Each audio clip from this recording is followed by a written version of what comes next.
Hey everyone, welcome back to Joy at Work. It's great to be with you again today. I hope you're doing well. So I'm wearing this jersey.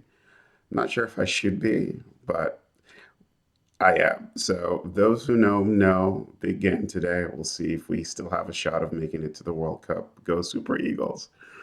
I was recently sitting across from somebody and we're talking about life at work. It's something that matters a lot to me. Of course, joy at work. That's what this vlog is about. I'm always thinking about what we can do to continue to experience more joy at work.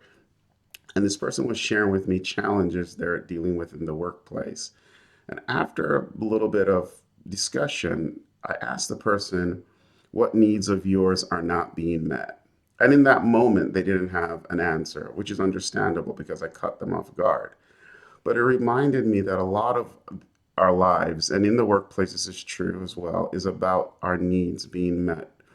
Nonviolent communication, Marshall Rosenberg has a list of needs, 9 categories. You can go check it out from celebration to security to a bunch of categories of needs. And we all have basic needs that we need to be met. And when they're met, we have a certain set of feelings, excitement, excuse me.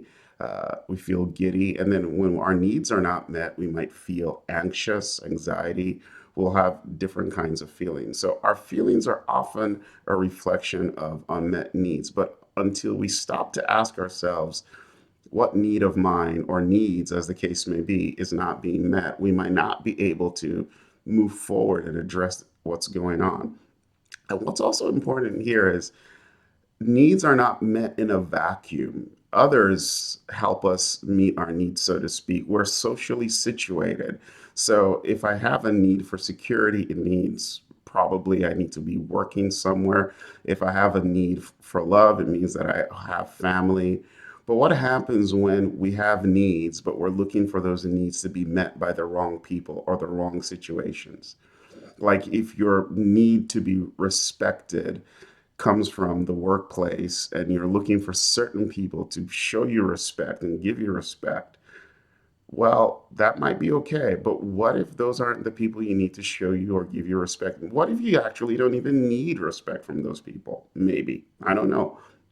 But just because a need is not being met doesn't by default make it a legit need in the sense of it's a need that should be met from a certain set of people or in a certain situation. So we also, in addition to understanding which of our needs are not being met, we need to ask ourselves the follow-up question, which is, why do I have the expectation of my need being met by this situation or by this individual? Because that could be a wrong expectation. And sometimes we just need to reset our expectations and understand that I don't need my needs met it that way.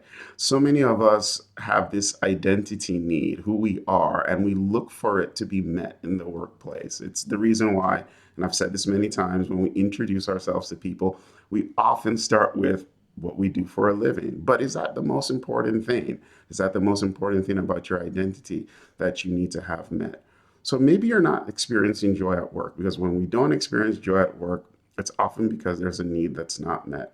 But the challenge I'm offering to you today is pause and ask yourself which of my needs is not being met. It's leading me to have these feelings that don't encourage or don't harmonize with joy at work. And then ask yourself the question, why do I need this need to be met in this way, in this situation? This isn't a cop out. Sometimes if you're being disrespected, you're being disrespected and you need to address it. You need to get that. But there are other times where we need to really question the legitimacy of the needs that we have and where we want them to be met. Not the needs themselves, the needs are the needs, but how and through whom they're being met might be something we need to reevaluate and think through because maybe we've just focused on the wrong thing, the wrong situation, and we should really be shifting our focus to other places for our needs to be met. All right, hopefully this helps somebody as you think about joy at work. Which of your needs not being met? And ask yourself, why do I expect my need to be met through this way? Maybe there's an opportunity there. All right, thanks for stopping by. I'll see you next time. And let me know if you want us to talk more about this needs and feelings stuff. I think it's really important when you want to experience joy at work. See you next time. Bye.